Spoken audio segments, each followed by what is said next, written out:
Welcome back to FFB Nation. You know the deal. It's the Head IDP Podcast. We're down a soldier, right? But you know the deal. Me and Milkbox will handle this show. We'll keep this, the boat steady Eddie.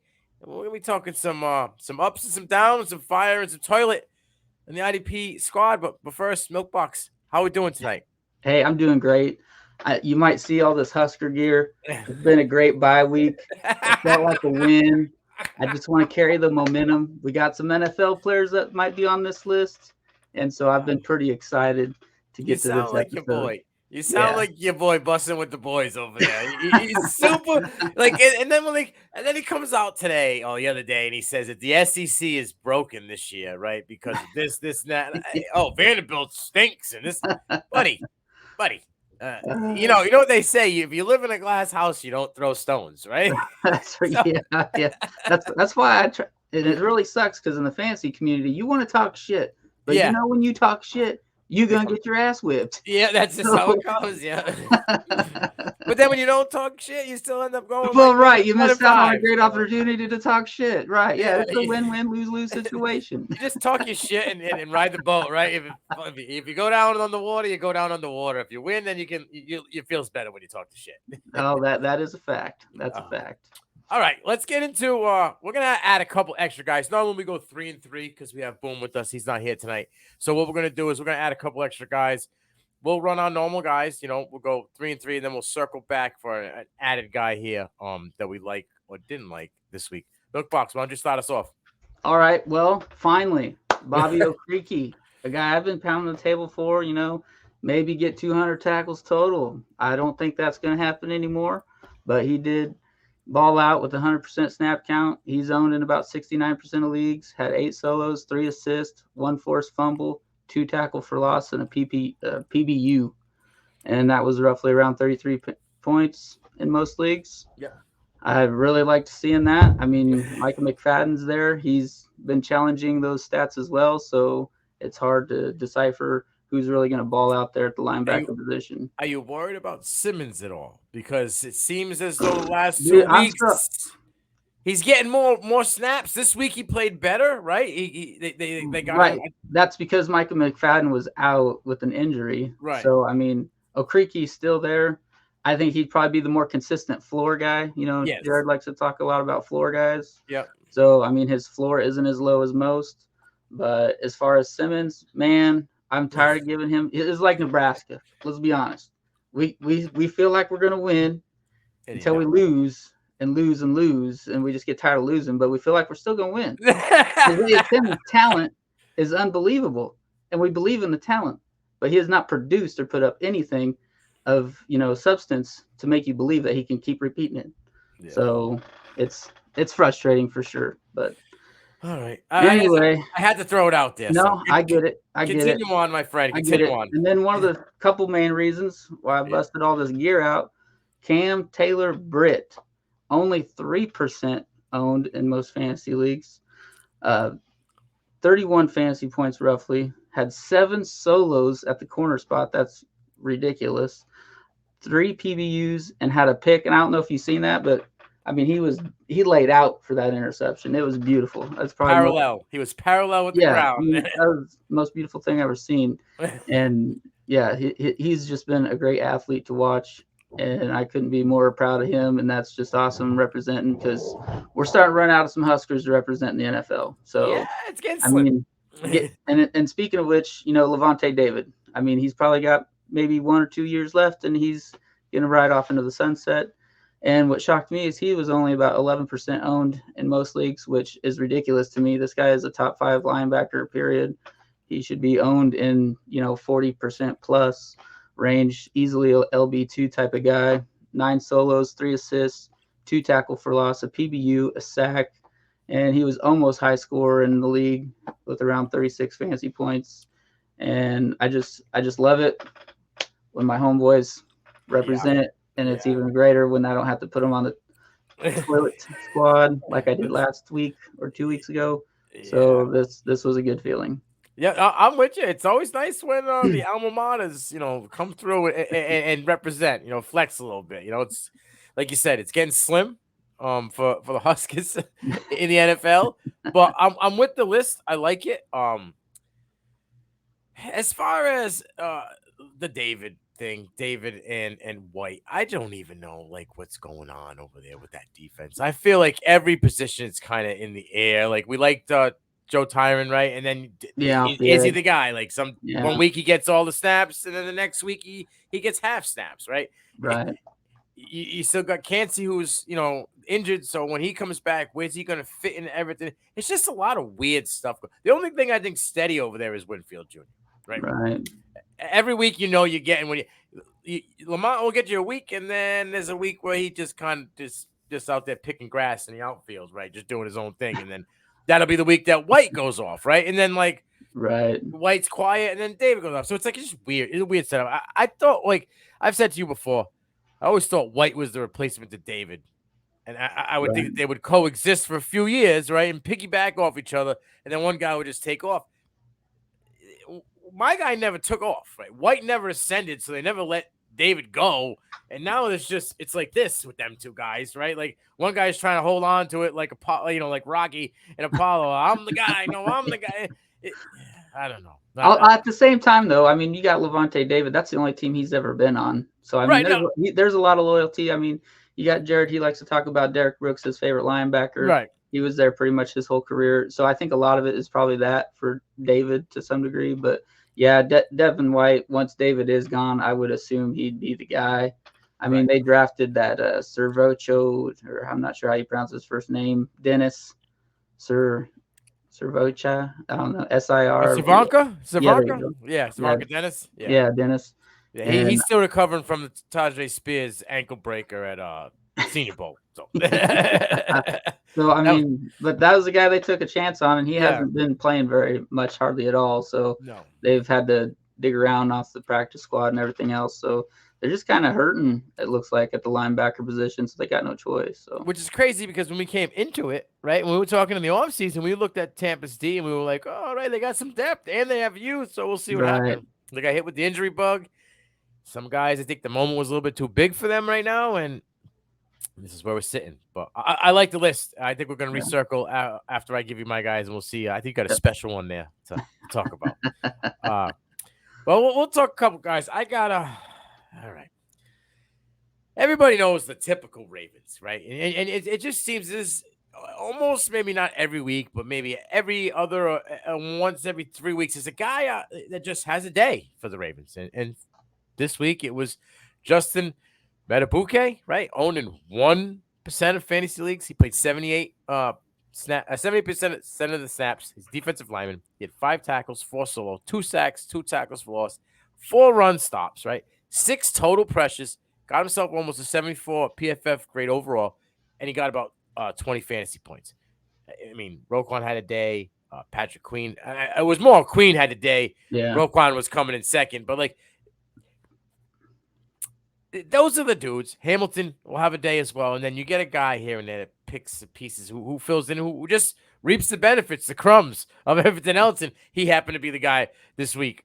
It's something to monitor. I want to see if maybe this is the thing that can continue. Yeah, because it seems as though the last 2 or 3 weeks, his snap count has increased. So he's played a little bit more. So they're beginning to trust him. Yeah. I don't know if see him fill that Calais Campbell role, and if he's able to do that, then that's money. Yeah, cheap money, right? Yeah. Cheap money for them. Yeah. Like I said, it's just I want to see us stacking them together. We'll see what we could go with. So the next guy I got on the list, I've been not so much pounding the table about this guy, but I had a high expectations. I thought in the system where he was going with kind of. They needed a youth movement. They were hurting on that line for a youth movement, and he just came in and kind of took the bull by the horn. He's only owned 7.9% of fantasy leagues, and that's the Los Angeles Rams defensive lineman Byron Young. Right? He played 86% snaps, had 6 tackles, 3 of them were solo. He had a sack, he had a forced fumble, 4 run stops, 5 total pressures, got himself about 15 fantasy points. He's stacked a couple of these games already this year, Byron Young. So he's a guy that you would be a bye-week banger maybe or a waiver wire guy. He's a guy like right now going forward, I'm probably just stashing. and I'm going to play in the bye week. And I'm not letting anybody else get a hold of him because I think he's a guy that's just going to get more time, more snaps. And you're playing alongside Aaron Donald. Right. And enough said. That's just an added bonus in itself. You had to get the double teams off of you, so you got single one-on-ones. Absolutely. Yeah, and the kid's been doing it as a rook. He's done well, and he wasn't a higher drafted rookie. You know what I'm saying? So like, they didn't have a pick. I think until the third round. I think he was that pick. So he's performing it, and he was a starter since week 1. So I like him. I think he's a guy you might want to look out for. Now I got a couple of guys, but I was totally off, and I'll eat it when I'm wrong. I was totally off on who was going to be the linebacker for the Cleveland Browns. Okay, I think we all were. I don't think any of us knew. We were kind of just throwing dots in the room, right? But the fact that the Cleveland Browns dominated the 49ers, every single person on that front line, a front four, secondary, and the guy that I'm about to mention, JOK, they started out. San Francisco had a line of scrimmage, and as instantly as the ball was snapped, they were already had that line of scrimmage move back 2 yards almost every single play before anything was happening. Before Purdy took a step, before like McCaffrey, whoever was running the ball, got the ball. The line of scrimmage was already back 2 to 3 yards, which was insane. Like, I know we all thought the Cleveland Browns defense was going to be something. I really didn't think they were going to be this good. Now, if Watson could put it together, man, they'd be a team. Yeah, they could be a very tough team. Yeah. But I was wrong with Anthony Walker Jr. I thought when healthy, he had performed 2 years healthy, 100 tackle guy, right? He falls in the same box as my guy Deion Jones. Yeah, you're a journeyman guy. You can't seem to get it done. You flash it a little bit. People buy into you. Teams buy into you. And then you just take the money and go sit by the pool, sipping a margarita. And you never just show up. Like JOK showed up. 79% of the snaps. He had 5 tackles, 3 solo, 3 tackles for loss, had a sack and a pass breakup, right? 3 run stops. Only had 2 total pressures, but he got himself a 91.3 PFF overall grade, and he had 19 fantasy points. We can go down the list of guys. Obviously, Garrett had a day. But when you eliminate the front 4 and JOK, the next 3 leading tacklers on the team were safeties and DBs. That's gross. Taki and both Anthony Walker were trash. I know we're not in the Squatty Potty list yet, but they were garbage on a day where pretty much they could have went to Home Depot, picked up a dude, put him in pads, and he could have got at least 4 or 5 tackles in this game. Yeah, I mean, they could have picked him off the couch like the offensive lineman. Right, off the couch, he says. But like, it just, I don't understand. Everybody ate. Everybody on that team except for the linebackers outside of JOK. He had a day. Like, right. And he's beginning to have days. I shouldn't say he had a day. He's stacking them now. He's kind of separating himself from the rest. I wonder if he's going to get a bag because he's being so good in a room that's so freaking bad that he's going to look at Singleton. Right? By default, get a bag. I don't know. Singleton, right? Singleton in Denver. He's got a bag, right? By being the better guy in a bad room, because I love Josie Jewell coming out of college. Yeah. I thought that first year when he had those games late in the season, he flashed. I'm like, okay, this kid's going to be an answer. Wow, I was wrong. He's running on run flats, man. This year it's been really bad for him. And Singleton got the bag, and he ain't really – he's okay, Right, yeah. Right, yeah, he's nothing special, not a big name. Yeah, I absolutely agree. I was more leaning towards an Anthony Walker fan, but I don't know if that's if he's completely recovered from an injury. I don't know, man. He only had 32% snaps. And then Taki, he came on strong towards the end of last year too. Sleeping. So yeah, I'd agree, but at the same time, I ain't gonna trust no Cleveland linebacker. Look, you want to hear a sad thing? Here's a sad thing. Okay. So Simone Taki is playing over 50% snaps, right? And Anthony Walker, who's about 35, he averages about 35. He's had games where he's had 50. He's had games where he's had 26. So he's around 30 to 35% snaps. Jack Sanborn is like linebacker 4 for the Bears. And he has more points fantasy-wise than both of those gentlemen, I think, combined, which is disgusting. Okay. Yeah, that is crazy. And he has no there's no guarantee that he's even on that team, right? Undrafted guy. He's just Right. riding out his contract that he has now. Injuries kind of put the halt to the Sanborn train last year after about 5 Right. weeks. And now this guy's performing better than guys that we thought were going to be out there eating. Crazy, Right. crazy year in fantasy. All right, give me the toilet squad, my man. The toilet squad. Yeah, it got some names on here that it kind of hurt to put on there because I'm a huge Bobby Wagner fan, Yeah. and he's owned in about 60% of the leagues. He plays 100% of snaps. He was 1 solo, 2 assists, bud. That ain't gonna get it done. I don't know what's going on there. Maybe it was scheme wise, but at the same time, he usually gets his no matter what. right. I mean, Jordan Brooks, you would think maybe would have got some of that, and he wasn't on our hot to trot list, so he didn't get enough. So he might have had a decent game for you, but Bobby Wagner was disappointed. I know Derwin James having on here, 53% owned, had 1 solo, 2 assists, did play 100% snap count. I believe he had was it oblique injury he was coming off of? Yes. And so, but at the same time, man, you playing 100% of snaps, you got to do something. I don't care what your injury situation is. So you got to produce.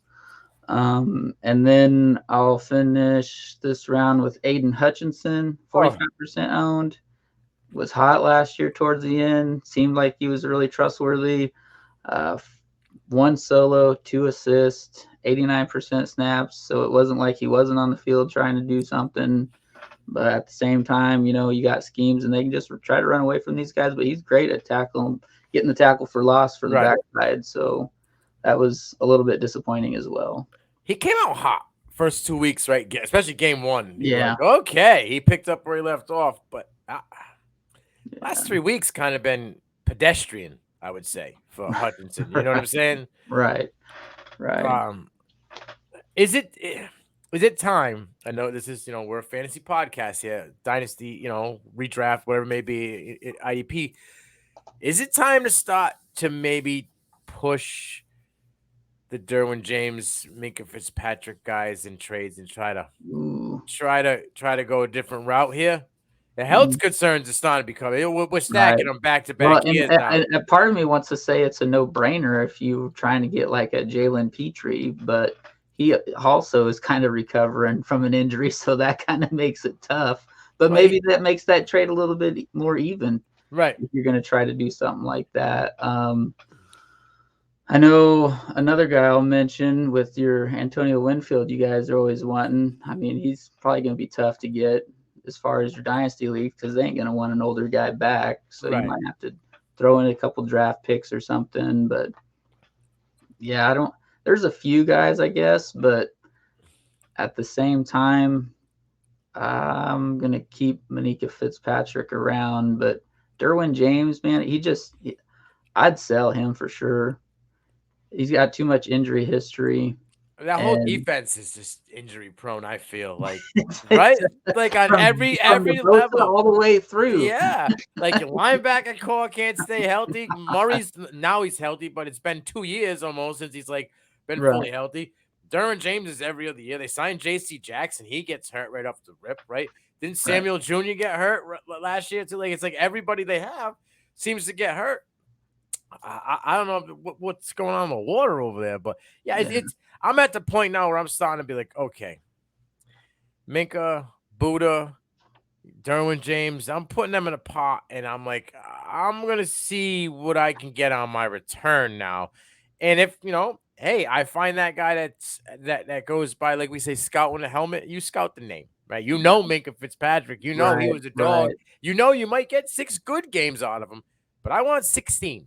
Okay, you know what I mean? You can have those 6 good ones. I'll take a guy. Hey, I'll take Jesse Bates. Okay, I'll take Jesse Bates for another 2 years of solid play. Right. Maybe take the chance on Brisker and a later draft pick, or Brisker and a linebacker 2 that you could stack together, because people will follow the name, and I think if you hold the name too long, well, they say you're sitting there holding your shorts. So yeah, I think same to be said about wide receivers. Yep. Julio Jones, I think, is back in the league. Yeah. And, he's still got D-Hop that you thought maybe he'd still be able to keep producing because Had it a didn't couple matter who his weeks. quarterback is. Yeah.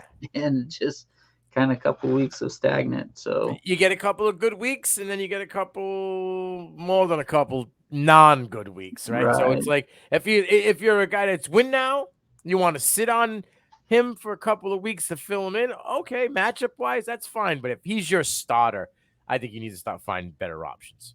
Yeah. You might monitor maybe the next couple of weeks of guys that you're interested in to possibly trade for in the future, because you'll have trade deadlines coming up in probably about mid-November. So, you kind of want to be a little bit aware of that. If it's a dynasty league and you have a trade deadline, well, we're fighting. True. Yeah. Fight. No, I get that. But I also kind of speaking a little bit for the redraft guys. So. That's fine. I'm cool with redraft. There's got to be a deadline, because then you can give alley-oops to people going into the playoffs. And I'm not with that. Right. But if you're in a league, you should know your league mates, and it shouldn't be like that. But you know how it goes. Everybody gets a little salty once in a while. All right. I'm going to start off my toilet squizzy with a guy that I'm starting to get a little concerned about now. And he's a home guy for me, and that's Kyle Duggar. Last year, I loved him. I was all about him. I probably had him on my list with Petrie over a half dozen times, right? And beginning of the year, I think I had him week 1 and 2 on my list. But it's like, I don't know what's going on. Obviously, there's more than just Kyle Duggar problem in New England, right? There's a lot of problems. There's a Mac Jones problem. There's a coaching problem. There's talent problem. There's just a lot of problems going on. But for someone who I thought was going to be the steady Eddie guy, you think, all right, who's going to be steady? Judon, right? Duggar, right? Right. Bondmore, I don't know, because sometimes he plays with his head in the clouds. But like those two guys, Judon and Duggar, you think are going to be the steady guys. Well, Judon's out due to injury, done for the year. And Duggar seems to be playing like a guy who doesn't really want to be there anymore. And I said I was kind of concerned that when they got Matu Mape, that maybe he's his replacement, and they would move Duggar to that McCourty role in the free safety role, where you can just go out there and kind of just take command. I can't think that they're going to trust him to take command when you're just not performing at all. Like last week was an off week. Again, this week, 91% snaps. You had 5 tackles. 2 of them were solo. Cool. But you were targeted twice. Both of those are receptions. Back-to-back stinkers. 5.8 fantasy points. I got to see it turn around. I need to see it against Buffalo this week. I know that's your team. I'm sorry. But I need to see it. Like, eliminate Gabe Davis. Try to get some action on Josh Allen. I know he got that AC joint sprain that they don't want to talk about. That thing's sprained, okay? He's hurting. You saw him when he got up. I need Duggar to play like the Duggar of old and kind of kick this rust. Well, and he'll have his chance, because Josh Allen ain't going to be afraid to sling it either. So right. They'll put that AC joint to the test. So you'll find out real quick how healthy it is. Maybe I'll be happy, or I'll be sitting in my head sulked in my popcorn. We'll see what happens, right? I mentioned him. I might as well talk about him. I'm talking about another safety here. That's Jesse Bates. Okay, now he's having a year. So like you want to perform squad once in a while, that's fine. I'm cool with it. But he's having himself a year. But he had 100% snaps. He's owned in almost 35% of leagues, right? 3 tackles. They were all solo, but that's about all he did. And that's it. There was nothing else. They had 1 run stop, 6 fantasy points on the day. If you're plugging in Jesse Bates as your starter, you're expecting at least double digits, somewhere in the teens to the low 20s, right? Yeah, absolutely. A 6-point outing is a stinker in my eyes. Yeah. I don't know what to do with this guy. I was on a show with Dynasty D-Gens last night. We'll be releasing on Friday. And I did a keep trade cut. Okay. I was the host. I had Mace on. Mace. He's had on the show a couple times. And my guy, SC Ramiro, which I do the IDP threads with, right? He was on. And I did keep trade cut. Nick Bonito, Montez Sweat, Brian Burns. Because I just don't know what to do with Brian Burns right now. I don't know. I thought when he changed to Agent Zero that things would be better, right? Okay, he's fresh, new regime. Everything's going to be good. Preseason looked good. And then now he's got cinder block feet.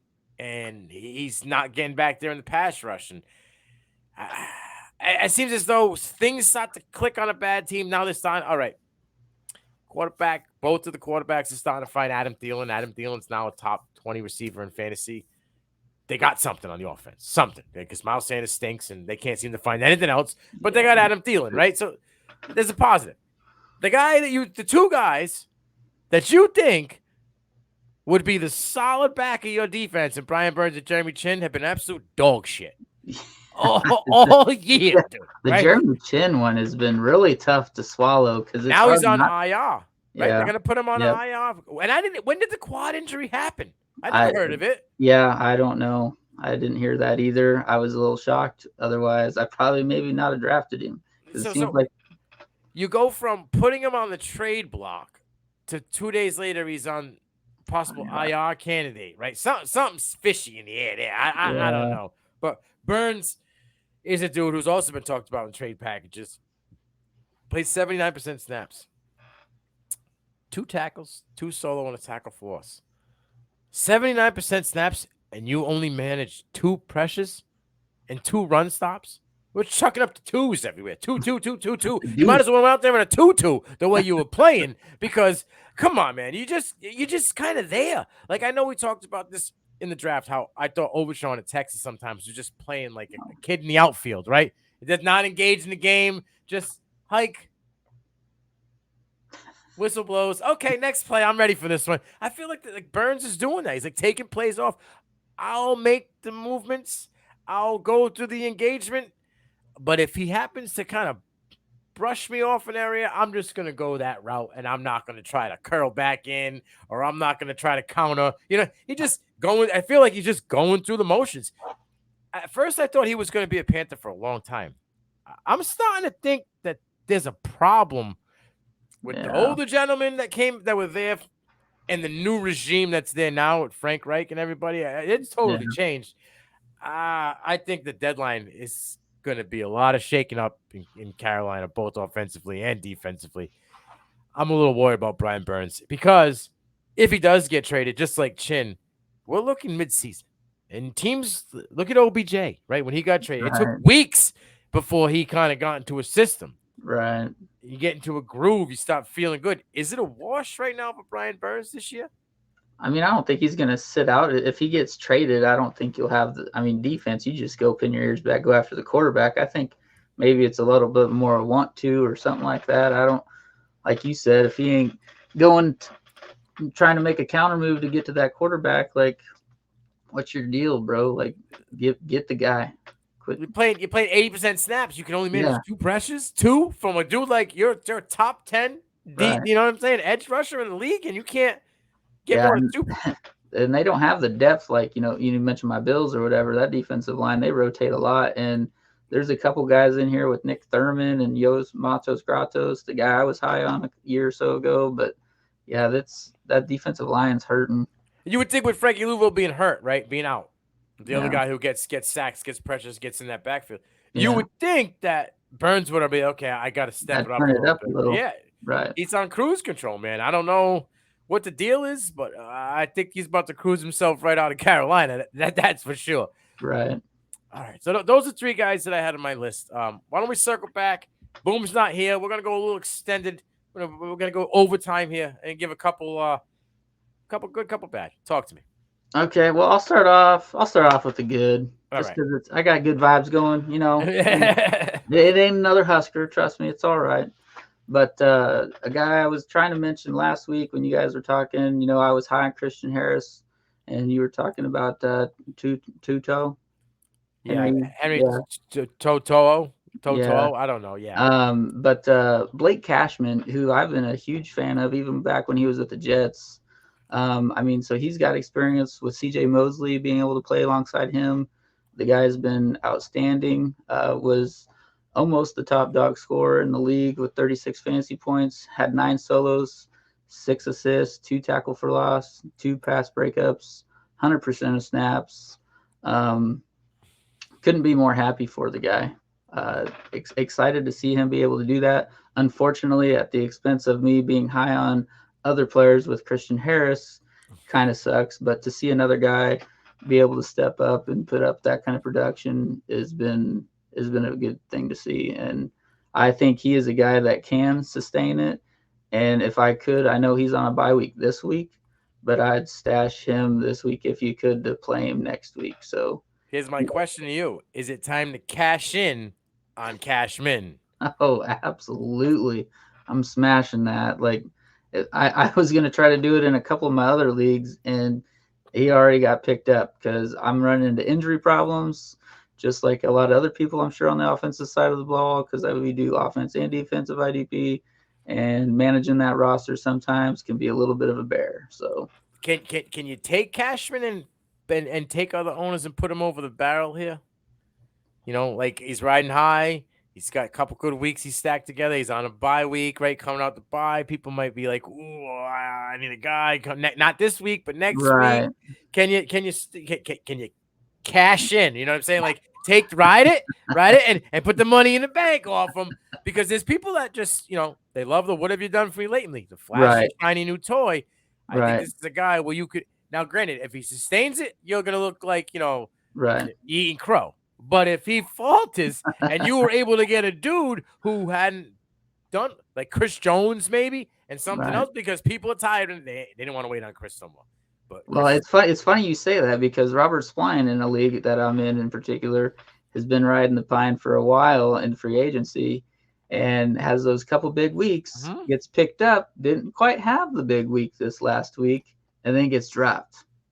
And this guy is going to be getting him here pretty soon. And that's a guy I've been pounding the table about a lot, because we've seen the guys in front of him not be consistent, not stay healthy. Divine Diablo really hasn't done anything this year.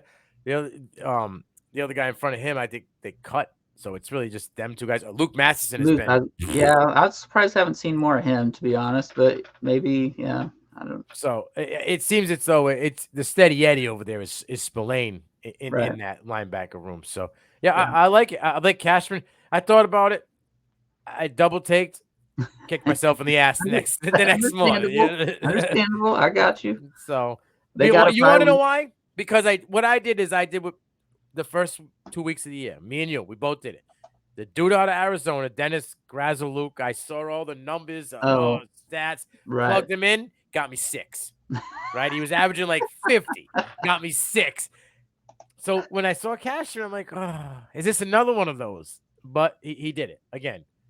We'll see what happens out of the bye week. If he does it again, I'm sold. But I'll probably get beat by that guy. You know what I mean? Boom is not here. We talk about him a lot.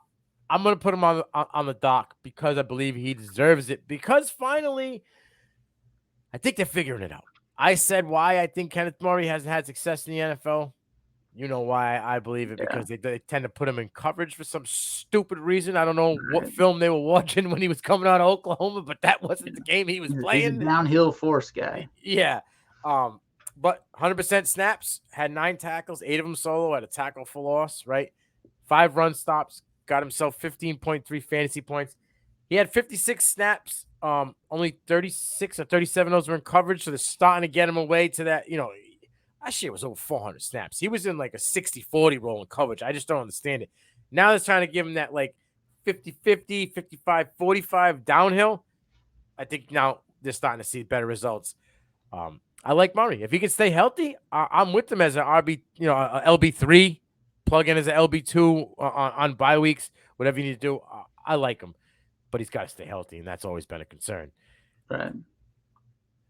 He does it every single goddamn week. Does it. He did it every week last year. Me and you butted heads about him. You said he wasn't consistent enough for you in Washington. I'm like, I don't know. You're like, Tariq Forrest. They got what's his name? Say Juice. Yeah, I know. It's he's got like a hyphenated name. Yeah. Ben Jesus or whatever name is. But Cameron Curl is him, bro. He's a guy. He's got to be a top 10 safety in the league. He has to be at this point, right? Got to get his respect. He's not even owned in 30% of leagues, right? 100% snaps, 11 tackles, 8 solo, 3 pass breakups. He was targeted 7 times, only let up 3 receptions. Everything was in front of him. Was only 25 yards. He had 2 run stops, and he had 18.8 fantasy points. If you run down the list, once you start getting off the big dogs, and I'm not talking just the names, I'm talking the big dogs on points. You get past the first 4 to 5, Cameron Curl's right there. And I just don't understand why the community, I mean that IDP wise, and the league doesn't see him as a top safety for the last 3 years. The dude's just been digging and getting it done. Talk to me. What are your thoughts on Yeah, Curl? it's kind of interesting because I'll be honest, I wasn't really big high on Manika Fitzpatrick when he first came into the league. And I think it wasn't until actually last year I was like, fine, I'll give it a shot. And it kind of worked out for me. So I was like, all right, well, maybe I might actually. But he will, like Jarod talks a lot of floor guys, his floor can be single digits, get you on the potty squad. Yeah. But his big games, boy, he can have game breaker and win you the week. Yeah. With some kind of scores.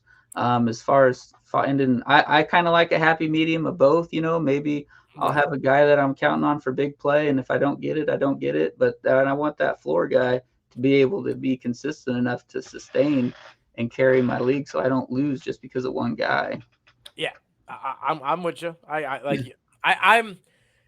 Jared's all about that consistency. Yeah, I don't mind this because if this guy hits this, if I'm going with a team of these, in my mind, if this guy's getting this one, then the next guy's getting this one, right? So like, I got 11 guys I start. If 6 out of the 11 go up, I'm probably winning. I'll take those odds, every day of the week. So, I got another DB safety on there. He's a rookie. He's only owned in 1% of leagues. But this is I put him on it because this can be a trick. Don't fall into this trap. Okay, shiny new toys. They do things that put them on the board, make them look good, get a lot of points. But on a weekly basis, they can screw you. And I know this is bye-week time. Indianapolis coach DB Julius Brents. Okay, 94% snaps. Now I saw Brents at the Senior Bowl. He's a dude. Okay, but in fantasy, DBs, you kind of tend to stay away.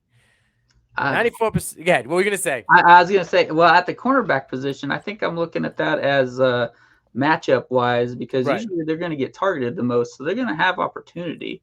Right. I mean, long as they stick with their guy, they'll get all the tackles. I mean, you had cornerback for the Tampa Bay Buccaneers for the longest time.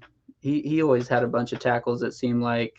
Gosh dang it, his name's slipping my mind. But anyway, and then you had Kenny Moore a few years ago. Yeah. I know he was more of a slot guy, but I think every once in a while, like I said, I ain't going to count on it from week to week, but depending on the matchup, I might go with him. I mean, it looks like they got Dallas Flowers that's injured, and so maybe he's moved to the outside corner, playing a little bit of both. I don't know the particular. He's tall. He's 6'6", 6'7", 6'5", 6'6". So he's tall. He's got that long reach. Yeah. But like 94% snaps. Last 3 games he's played 94 or higher, so that's good. Yeah. He's worked his way in there. 7 tackles, 5 solo, had the pick and 2 pass breakups. 60 snaps. Like I said, 94%. That was 60 total snaps. But here's where you can get caught. 6 receptions on 10 targets, 78 yards, and a touchdown. He don't have that pass breakup and that pick. That's a pedestrian day. Yeah. You know what I'm saying? And the pick makes up for the 6 receptions that he came up with a tutty. You see what I'm saying? So this is what I mean. I hear you. People just look at the end number. Don't look at the film. Don't look at the opportunity. Don't look at what he's playing. Could get caught in a trap game. Oh, that guy seems like he's turnover dependent, right? In fantasy, he's got to have that pick or that. I was gonna say, how does he not have some PBUs with them long arms? Has he got short arms? He's got long. He's just starting to get his. Like I said, these last 2 weeks he's had 90% snaps. Yeah. Last 3 weeks, but before that I think it was like 25. So yeah, situational coming in. Right, 3, getting your feet wet, feeling it out. I mean, hey, you got. There's a little bit of a learning curve. Might take him a couple of weeks. They could have a good secondary going down the stretch here. Brent is a dude if he can figure it out. And Blackman's been playing really good. And I was kind of worried about him. I questioned whether I should, if he's going to be the guy. You had mentioned him earlier in the year. I was going to say that was a guy I was high on. Yeah, I like him. I think he's doing well. Yeah. All right, give me another squatty guy. We'll finish her out. I got a guy you guys always talk high on. I know he's out there roaming around playing free safety now. Oh boy. Antonio Winfield, 26% plus owned in most leagues. 2 solos, 2 assists on 100% snap count. Yeah. I don't know. I like my safeties down in the box, but they're, again, like I said, it's so versatile anymore. Guys want the big boom bust guy with the interceptions. I get that. I might kind of steer more towards, Jamal Adams of his prime, get me some tackle for loss that you don't see, and maybe a sack here and there. But Jamal Adams, the only thing he's tackling right now is cheeseburgers. Yeah, that's a whole nother story. That hurts my heart. That's a guy I really thought would be good and just hasn't been able to stay healthy. It's I don't know. It seems like every year man, why does it seem like there's so many injuries? Because it's getting worse and worse as the years go on. Like every year there's more injuries by week 5 than last year at week 5. You hear what they want to do now? Probably not even practice and just play games. What the hell? They want to eliminate the hip tackle, like the grab and pull down. So because they're going to start playing flag football then. Yeah, that's so we're having a strike zone for tackling. Is that because what happens is it's called a hip drop tackle. You grab the hips and you drop yourself to the ground. You end up trapping the people's ankles underneath you, and they have no way, which causes the ACLs, the Achilles. It's football. I was going to say, don't get tackled. Derrick Henry's then, because we're going back to a running game and we're just going to blast over people because they can't tackle. Yeah, this is absolutely crazy. I hope that that can't happen. I hope it was just floated and it's not something they're really going to go to. But I saw it twice on X today from 2 different accounts that are legit. Please don't do that. Raja, I know you got extended, but don't do it, Raja. I've been frustrated at sometimes with the NFL, and it's driven me to watch some rugby. Don't get me wrong; it's like an option game all day long. So yeah, it excites me a little bit. But at least these guys ain't got pads, and they're hitting each other harder than some of these NFL guys. I can't watch rugby for too long. I get PTSD to when the Patriots threw the ball backwards to Chandler Jones and he scored a touchdown. So I watched him when he starts throwing it in the air after he's about to get tagged. I get all I gotta get a bag. I gotta breathe into it, but I just can't do it anymore. It's too much for me.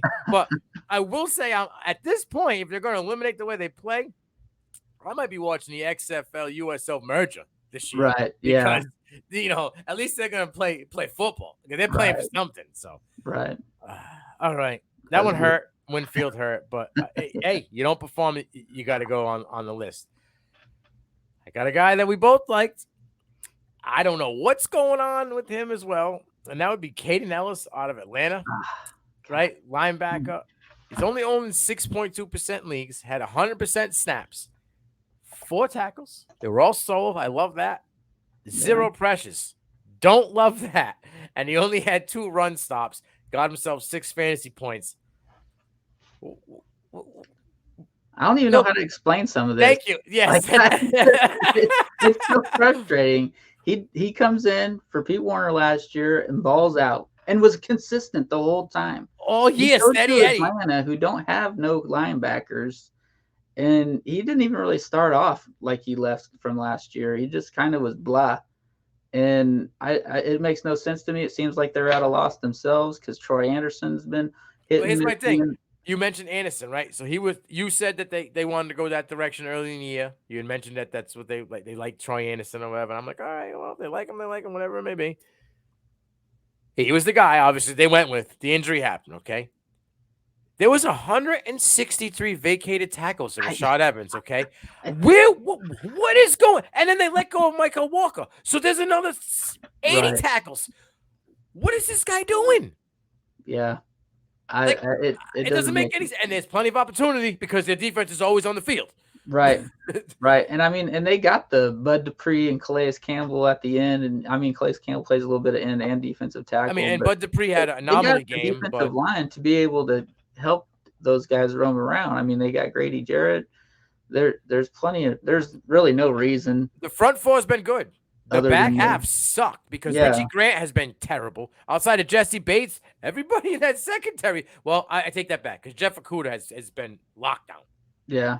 since going there. Since the trade happened, I think he needed a fresh start, get out of the trade. He has been locked down. Right. But fantasy-wise, that doesn't do anything for me. Yeah, right. You could be DB1 like Sauce. You ain't scoring me points, bro. Go play for somebody else's team. You know what I mean? But yeah, they almost need to develop a stat with being targeted, how many times you're targeted, and maybe the fewer times you're targeted, you get points that way. You know what I mean? Right. But then I would just play a guy that only plays like 25% snaps, doesn't get Well, targeted. no, hey, I get it. I like your style, but I'm just saying. Give me Marcus Jones, bro. You can go play for the Patriots, play 20% snaps, give me an extra +5. That's right. That'll be the only points he gets. Sitting on the time. So I happen to be deep in the secondary of my bag. You know how I am. I like DBs and safeties, but he's having a hell of a year, right? I think he drank the last glass of fountain of youth for himself at 33 years old. And Harrison Smith. Oh, this was a bad week for him. Okay, 100% snaps, had 5 tackles, only 3 of them was solo. Didn't get targeted, didn't have a run stop, didn't have a pressure. Kind of was just another guy like Burns that was just there. Another guy with just 6 fantasy points. What are your thoughts on Harrison Smith? Off game, or is it time to stop worrying?